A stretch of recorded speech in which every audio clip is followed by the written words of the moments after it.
A YouTube ad just called this thing the most powerful generator of 2026, redefining energy standards. It's a metal tube on a pole. It makes 240 watts. Your microwave uses more than that just sitting on standby with the clock running. Your hairdryer uses 10 times more. So before you spend $300 thinking this is going to take your house off grid, let's do the math they didn't show you and find out exactly what 240 watts can and can't power using real numbers from a real week, not a spec sheet. This is a vertical axis wind turbine, sometimes called a Savonius rotor. Two curved scoops on a spinning shaft that catch wind from any direction without needing to turn and face it. It's a real, legitimate design that's been used for decades on boats, RVs, and remote cabins, mostly in Germany, where several small manufacturers build them by hand. Nothing about the hardware is fake. What's fake is the framing wrapped around it.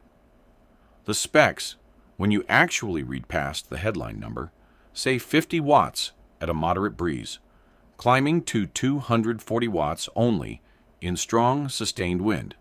Conditions most backyards see for maybe a few hours a month, not continuously, and not in the average suburban lot, where trees and houses block steady airflow. Compare that to what your house actually uses, appliance by appliance.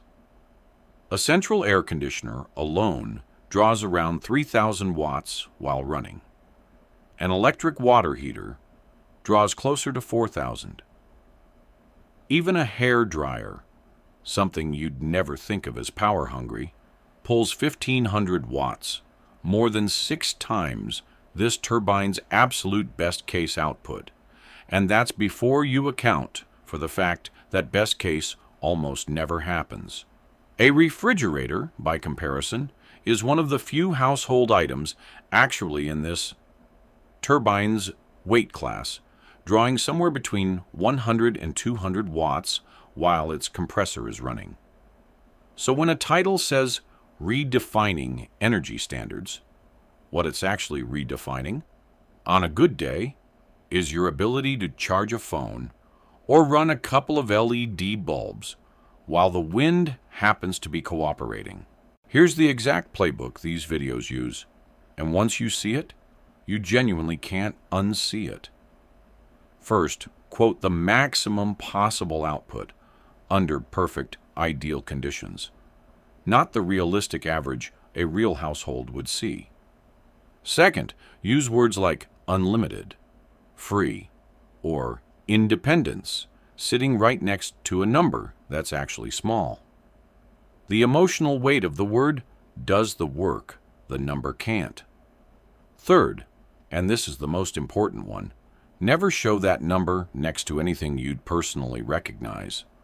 No fridge, no AC unit, no water heater, no real appliance in sight. Because the second an actual comparison appears on screen, the illusion breaks instantly. There's a fourth trick too, a quieter one. Stacking hashtags like energy independence, grid down, and survival underneath the video. So the algorithm and the audience both associate a $50 backyard gadget with genuinely serious, high-stakes scenarios it has no real ability to help with. It borrows urgency from a real fear, losing power during a storm, being caught unprepared, medical equipment going dark, and attaches that borrowed urgency to a product that, honestly, can't actually deliver on any of it. None of these 4 tricks are illegal, and none of them are technically lies. That's what makes this format so effective and so hard to flag. 240 watts is a real number the turbine can genuinely reach under the right conditions. The video just never tells you how rare those conditions are, or how small that number looks once you place it next to your own electric bill. This works because most people don't have an intuitive, lived sense of what a watt actually is. 240 sounds big, especially typed in large yellow letters. It's not until you put it next to a 2,000-watt hairdryer or a 3,000-watt AC unit that the number means anything at all. That's not an accident or a coincidence. It's the entire strategy, repeated across dozens of similar videos with different products and the same formula underneath. So I ran it myself. I connected a small vertical axis turbine rated at 200 watts peak to a battery bank and logged output continuously over a normal week. Not a storm, not a wind tunnel, not a lab, just an actual backyard with actual weather. Average real-world output across all 7 days, 18 watts, not 240, into 18. Because most days simply aren't windy enough to hit peak output, and the turbine spends the overwhelming majority of its time producing a trickle, not a flood, with short bursts on the 2 windier afternoons, pulling the average up slightly.